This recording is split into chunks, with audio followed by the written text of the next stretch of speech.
ഈ 3 മിടുക്കികളെ പറ്റിയിട്ട് ഒരു പരാതി ശ്രീ കൃഷ്ണകുമാർ കൊടുത്തിട്ടുണ്ടായിരുന്നു. അതിനുശേഷമാണ് 69 ലക്ഷത്തോളം രൂപയുടെ മിസ്പ്ലേസ്മെൻറ്റ് പറഞ്ഞിട്ടുണ്ടായിരുന്നു. അതായത് തെഫ്റ്റ് തന്നെയാണ്. അത് പറഞ്ഞതിന് ശേഷമാണ് ഈ 3 പെൺകുട്ടികൾ ചെന്ന് മ്യൂസിയം പോലീസ് സ്റ്റേഷനിൽ ചെന്ന് പരാതി പറഞ്ഞത്. അപ്പോൾ ആ പോലീസ് ഉദ്യോഗസ്ഥൻ എന്ത് ചെയ്യണമായിരുന്നു? ഈ 3 കുട്ടികളെ ഫ്രീ ആയിട്ട് പറക്കാൻ അനുവദിക്കരുതായിരുന്നു. അവരെ കോടതിയിൽ പറയാൻ വിട്ടു, അവരെ മീഡിയയിൽ പറയാൻ വിട്ടു, അവരെ 2 ദിവസത്തേക്ക് ഫ്രീ ആയിട്ട് വിട്ടു. ഇപ്പോൾ ആ പെൺകുട്ടികൾ ഒളിവില്ല. ഇപ്പോൾ ഏമാൻ ആ പെൺകുട്ടികളെ അന്വേഷിച്ച് നടപ്പായിരിക്കും. നടോ. ഇപ്പോൾ സോഷ്യൽ മീഡിയയിൽ സ്ത്രീകളുടെ ഒരു വസന്തകാലമാണ്. വിഖ്യാത നടൻ കൃഷ്ണകുമാറും അദ്ദേഹത്തിൻ്റെ സുന്ദരിയായ ഭാര്യയും സുന്ദരിമാരായ പെൺമക്കളും ഒരു സൈഡിൽ നിൽപ്പുണ്ട്. അവരെല്ലാം തൽക്കാലം പ്രതിസ്ഥാനത്താണ് നിൽക്കുന്നത്. വാദിസ്ഥാനത്ത് 3 പെൺകുട്ടികളാണ്. ദിയ എന്ന് പറഞ്ഞ കുട്ടിയുടെ ഓഫീസിലെ സ്റ്റാഫാണ് ഈ 3 പെൺകുട്ടികൾ. നമ്മൾ മുമ്പ് കളിയാക്കി പറയുമായിരുന്നു, ഹിസ്റ്ററിക്ക് 3rd ക്ലാസ് കിട്ടിയ ഏതോ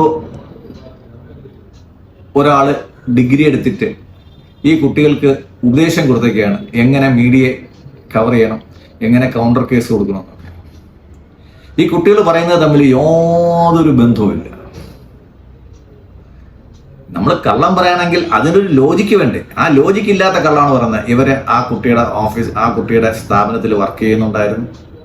അവിടുന്ന് അവരുടെ ടാക്സ് വെട്ടിക്കാൻ വേണ്ടിയിട്ട് ദിയയുടെ അക്കൗണ്ടിൽ പോകാതെ ഈ കുട്ടിയുടെ അക്കൗണ്ടിലോട്ട് വന്നു. നമ്മൾ ടാക്സിൻ്റെ കാര്യം, ഈ ടാക്സിൻ്റെ ബേസിക് അറിയാമെന്നുള്ളവർക്കറിയാം. ഒരു സാധനം വാങ്ങിക്കുമ്പോൾ ഒരു ടാക്സ് ഉണ്ട്, വിൽക്കുമ്പോൾ ഒരു ടാക്സ് ഉണ്ട്. വാങ്ങിക്കുമ്പോഴുള്ള ടാക്സിൽ ഇൻപുട്ട് ടാക്സും ഔട്ട്പുട്ട് ടാക്സും ഒക്കെ ഉണ്ട്. ഞാൻ മനസ്സിലാക്കുന്നിടത്തോളം ദിയ കൃഷ്ണൻ വാങ്ങിക്കുന്ന സാധനങ്ങളെല്ലാം ബില്ലോട് കൂടിയാണ് വാങ്ങിക്കുന്നത്. അത് അപ്പോഴത്തേക്ക് GST അടച്ച ആ സാധനങ്ങൾ വാങ്ങിക്കും. തിരിച്ച് ഈ സാധനം വിൽക്കുമ്പോഴത്തേക്ക് GST ഇൻപുട്ട് ക്രെഡിറ്റ് കിട്ടും. GST ഉള്ളൊരു സ്ഥാപനമാണ്. അപ്പോൾ ഈ കുട്ടികൾ പറയുന്ന കാര്യങ്ങളിൽ യാതൊരു വസ്തുതയും കാണാനില്ല. കാര്യം ടാക്സ് വെട്ടിക്കാൻ വേണ്ടിയിട്ട് വേറൊരാളുടെ അക്കൗണ്ടിലോട്ട് പൈസ പോയി കഴിഞ്ഞാൽ ടാക്സ് വെട്ടിക്കത്തില്ല. കാര്യം ഇവരുടെ അക്കൗണ്ടിൽ പോകുന്ന 69 ലക്ഷം രൂപയ്ക്ക് അവർ ശരാശരി 23 ലക്ഷം രൂപ വെച്ചിട്ട് ഓരോരുത്തരുടെ അക്കൗണ്ടിൽ വന്നെങ്കിൽ അവരതിന് ഇൻകം ടാക്സ് അടയ്ക്കണം. GST അടച്ചതുകൊണ്ട് എക്സംഷൻ കിട്ടേണ്ടതിന് പകരം ഇവർ ഇൻകം ടാക്സ് അടയ്ക്കേണ്ട ഒരു ബാധ്യതയിലേക്ക് അഡീഷണൽ വരുമ്പോഴത്തേക്ക് അതല്ലേ കൂടുതൽ. അതിനേക്കാളും എളുപ്പം GST ക്രെഡിറ്റ് നമ്മൾ വാങ്ങിക്കുന്നല്ലായിരുന്നു നല്ലത്. അപ്പം ഈ ടാക്സ് വെട്ടിക്കാനായിട്ടാണ് ഈ പൈസ മാറ്റിയെന്ന് പറയുന്നതിനകത്ത് പൂർണ്ണമായിട്ടും സത്യമൊന്നുമില്ല. എനിക്ക് വിശ്വസിക്കാൻ പറ്റുന്നില്ല. 2, ഈ ദിയ എന്ന് പറയുന്ന കുട്ടിയെടുത്ത് ഒരുപാട് മിസ്റ്റേക്കുണ്ട്. ആ കുട്ടി ഗർഭിണിയാണ്, വീട്ടിലാണ്, അതൊക്കെ ശരിയാണ്. പക്ഷേ ആ സ്വന്തം സ്ഥാപനത്തിലെ വിറ്റുവരവ്, ഞാൻ എൻ്റെ ഓഫീസിൽ പോകുന്നില്ല, അന്ന് എത്ര ക്യാഷ് വന്നു, എത്ര ചിലവായി, എത്ര പോയി, സാധനം എത്ര വന്നു, വന്നതിന് എത്ര പൈസ കൊടുത്തു, ഇതിൻ്റെ ഒന്നും ദൈനംദിന കണക്ക് ഈ കുട്ടിയുടെ ഇല്ല എന്ന് പറഞ്ഞാൽ നമുക്ക് വിശ്വസിക്കാം. മാസത്തെ കണക്ക് വേണമല്ലോ, അതുമില്ല. ഇപ്പം നമ്മുടെ ഒരു ചാനലിൽ നമ്മുടെ സബ്സ്ക്രൈബേഴ്സ് കൂടിയോ കുറഞ്ഞോ ദിവസവും നമ്മൾ മോണിറ്റർ ചെയ്യുന്നുണ്ട്. അതിന് ഒരിടം പോയെന്ന് വേണം, നമ്മൾ സ്ക്രീൻ എടുത്തിട്ട് നോക്കിയാൽ മതി. അതേപോലെ അവിടുത്തെ കമ്പ്യൂട്ടറിൽ ഒരു ബില്ലുണ്ട്. ഒരു ബില്ല് വെച്ചിട്ടാണല്ലോ വിൽക്കുന്നത്. ആ ബില്ല് നമുക്ക് വീട്ടിൽ ഇരുന്ന് ആക്സസ് ചെയ്യാൻ പറ്റുന്നതാണ്. ആ ബില്ല് നോക്കിക്കഴിഞ്ഞാൽ ഇന്ന് എത്ര രൂപയുടെ കച്ചവടം നടന്നു എന്ന് അറിയാൻ പറ്റും. അതിൽ ക്യാഷ് എവിടെയെന്ന് അറിയാൻ പറ്റും. ഇതിനകത്ത് മറ്റെന്തോ ചില കാര്യങ്ങൾ ഇതിനകത്ത് നടന്നിട്ടുണ്ട്. ഈ പൈസ ഈ കുട്ടികളിൽ പോയത് അയാൾ അറിഞ്ഞില്ല എന്ന് പറയാനും പറ്റത്തില്ല. ഇത് ദിയ അറിയാതെ ഈ കുട്ടികൾ 69 ലക്ഷം രൂപ പറ്റിച്ചു എന്ന് പറയുമ്പോൾ 69 ലക്ഷം രൂപ ഒരു ചെറിയ എമൗണ്ട് അല്ല. അത് ഓവർ ദ പീരീഡ് ഈ കുട്ടികളുടെ കയ്യിൽ നിന്ന് പൈസ വന്നിട്ടുണ്ടാവും. ഇവരുടെ അക്കൗണ്ടിൽ വന്നിട്ടുള്ള പൈസ കുറച്ചെങ്കിലും എടുത്ത് ഇവർ ദിയയ്ക്ക് കൊടുത്തിട്ടുണ്ടാവും, ബാക്കി അവർ മുക്കിയിട്ടുണ്ടാവും. ഈ കുട്ടികൾ ചെന്ന് ചാടുന്ന ഒരു കുഴപ്പത്തിലെന്ന് വെച്ച് കഴിഞ്ഞാൽ പൈസ മാൽ പ്രാക്ടീസ് വഴി അത് ഫിനാൻഷ്യൽ അക്കൗണ്ട് മാനേജ്മെന്റ് ഉണ്ടായിരുന്നു. ദിയയുടെ ഭാഗത്ത് നിന്ന് ഇത് ശരിക്കും നോക്കിയിട്ടില്ലായിരുന്നു. അങ്ങനെ ഒരു കുഴപ്പമുണ്ടായിരുന്നു. പിന്നെ ടാക്സ് എക്സംഷൻ ആണെന്ന് പറയുന്നത് വേറൊരു കഥയാണ്. പിന്നെ പറയുന്നത് ഇത് വീടാണ്, കടയല്ല എന്ന് പറയണം, ലൈസൻസ് ഇല്ല. ഒരു ഓൺലൈൻ ബിസിനസ് ചെയ്യുന്ന ഒരു സ്ഥാപനത്തിന് ലൈസൻസ് ഇല്ല എന്ന് പറഞ്ഞുകൊണ്ട് കോർപ്പറേഷൻകാർ തൂക്കിക്കൊണ്ടുപോയി കഴിഞ്ഞാൽ അതിനകത്ത് എത്ര രൂപ ഫൈൻ അടയ്ക്കുമെന്ന് അരിയാഹാരം കഴിക്കുന്ന എല്ലാവർക്കും അറിയാം.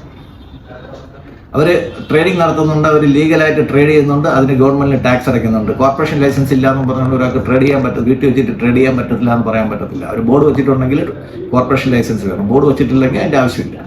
ഒരു ഓൺലൈൻ ബിസിനസ്സാണ് ചെയ്യുന്നത്.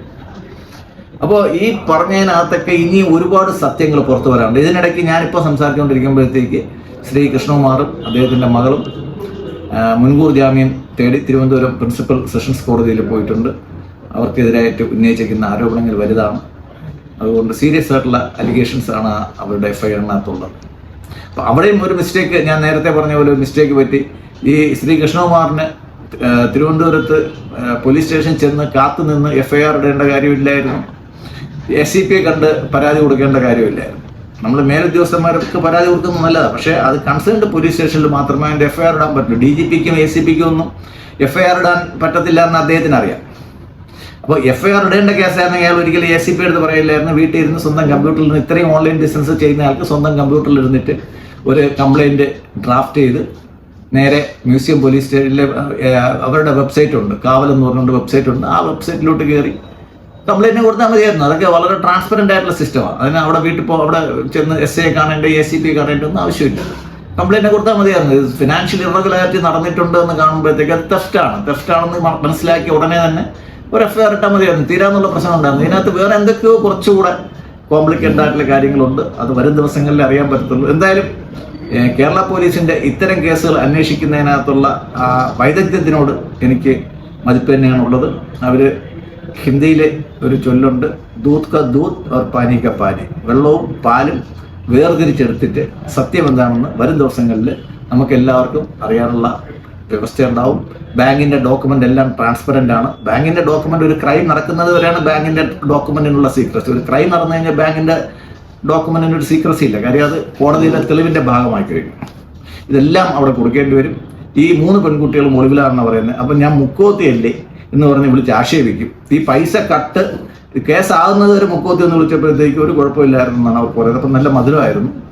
ഈ ജോലി വിട്ട് കഴിഞ്ഞതിന് ശേഷമാണ് അവർക്ക് അതിനെ പറ്റിയിട്ട് അതിൻ്റെ ആ ജാതി അധിക്ഷേപത്തിൽ ഒരു മോശം തോന്നിയെന്ന് പറയുന്നത്. അപ്പോൾ പെൺകുട്ടികളാണ് അവർ കളിക്കുന്ന തമാശയ്ക്കൊക്കെ ജാതിയും ജാതിപ്പേരും ഒക്കെ പറഞ്ഞില്ല എന്നൊക്കെ അറിയാം. ഞാൻ ന്യായീകരിക്കുന്നൊന്നുമല്ല.